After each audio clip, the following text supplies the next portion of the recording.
საქართველოს პარლამენტის ეროვნულმა ბიბლიოთეკამ ლიტერატურული კონკურსის სახელწოდება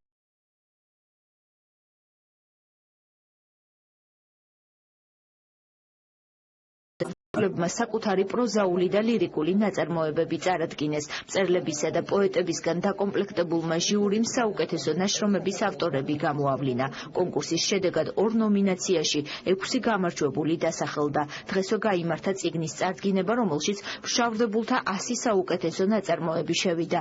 საქართველოს კულტურისა და ძეგლთა დაცვის სამინისტრომ გამარჯვებულებისთვის ფულადი პრემიები დააწესა. ღონისძიება არასამთავრობო ორგანიზაცია პოზიტივის ორგანიზებით მოეწყო.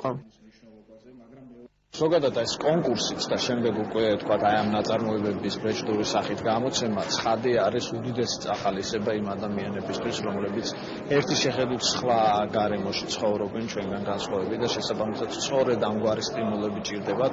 მით უფრო რომ მოთხრობები და ზოგადად ლიტერატურა არის ალბათ ერთ-ერთი მნიშვნელოვანი ველი, სადაც მათ ძალიან თქვა ესეთი აქტიურად შეუძლიათ საკუთარი შინაგანი სამყაროს გადმოტანა და ეს მოახერხეს კიდეც რამდენიმე ძალიან მნიშვნელოვანი ტექსტი. პროექტი 4 ეტაპისგან შედგებოდა.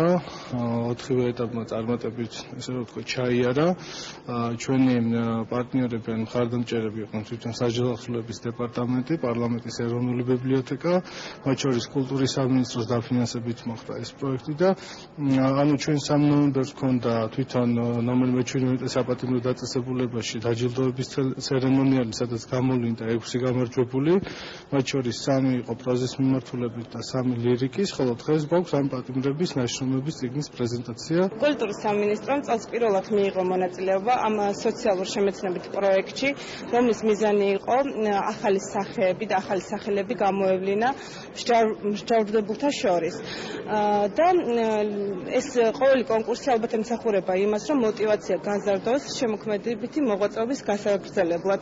და ძალიან მიხარია, რომ კულტურის სამინისტრომ თავისი მოკრძალებული წვლილი შეიტანა ამ პროექტის წარმატებულად განხორციელებაში.